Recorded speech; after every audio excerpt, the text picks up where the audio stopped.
आता पावसाळी अधिवेशनामध्ये काल गुरुवारी जनसुरक्षा विधेयकावरती चर्चा सुरू होती। दुसरीकडे चर्चा रंगली ती सुधीर मुनगंटीवार आणि मुख्यमंत्री देवेंद्र फडणवीस यांच्या शाब्दिक फटकेबाजीची।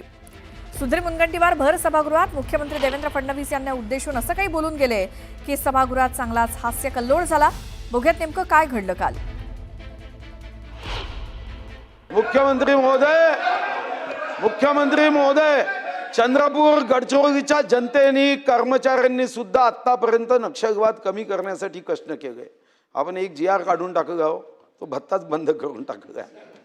मोठं मन करा, नेताही मोठा असला पाहिजे आणि मनही तेवढं विशाल असलं पाहिजे। आणि मला विश्वास आहे की ही संधी मी तुम्हाला देतोय। या निमित्ताने तुम्ही मला कुठेही संधी देऊ नका, पण मी तो भत्ता सुरू करण्याची संधी देतोय। तुम्ही मात्र भत्ता सुरू करावा एवढी विनंती। सुधीर भाऊंचे आभार मानतो की सुधीर भाऊंनी या ठिकाणी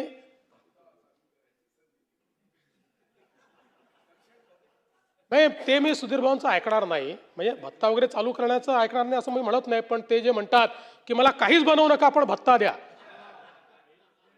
मला काहीच देऊ नका पण भत्ता द्या,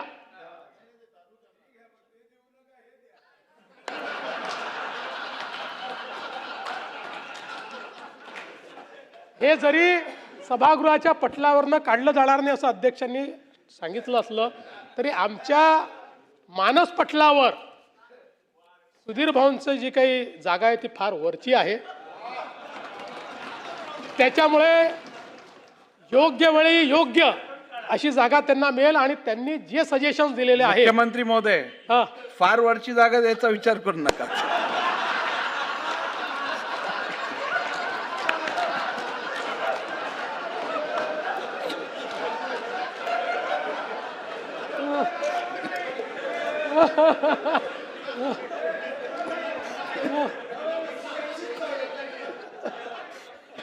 अध्यक्षांच्या जागेला कुठलाही धोका नाही।